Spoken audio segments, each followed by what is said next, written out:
Welcome back to a wet Cape Town, where later today President Cyril Ramaphosa will of course be opening Parliament officially, the Government of National Unity. I have two matriculants standing by and they're in a rush to go. We're going to speak first to McLeod Musungate, who's the head boy of his school. Thank you so much for your time. What would you like to hear from the President tonight as he gives his speech?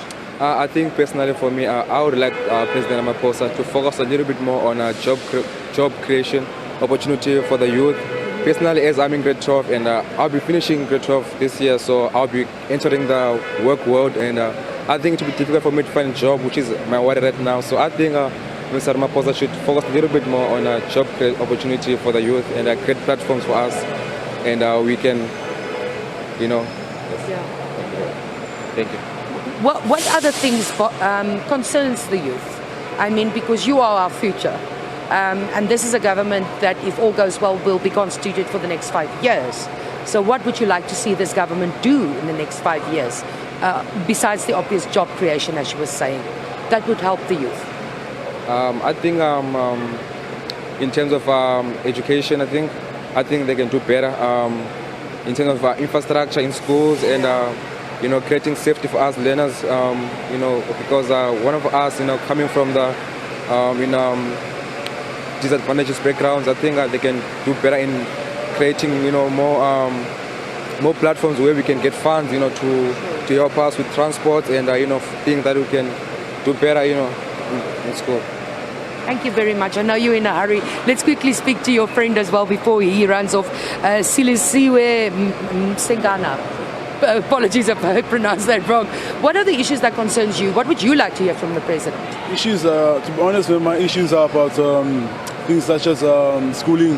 Like my friend here tells you about the problem that people must get more job opportunities.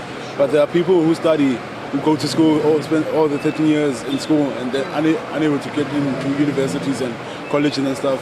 So I would like for the President to look into the schooling matter, because the reason why young people go into work is because they're unable of their inability to get into schooling. So I would like the President to look into the schooling matter for young people, for them to have a bright future and excel in life. So if you say look into schooling, what do you mean about that? Maybe better infrastructure or bursary opportunities? What in particular bothers you?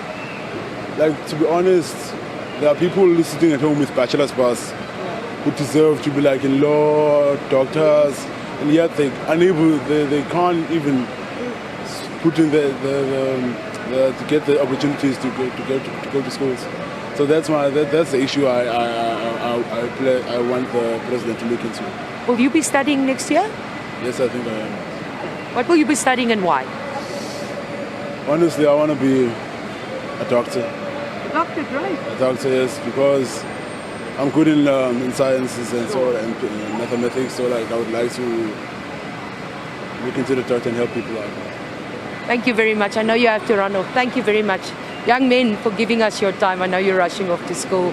And we need young people like this. One plans to be a doctor. They're asking the President to ensure that there's work out there. As the young man said, there people are sitting at home with education and bachelor's passes and they don't find employment. Those two young men are 18. They're in high school. One was the head boy of his school. And they're certainly also going to be watching tonight, concerned about education and job opportunities in future.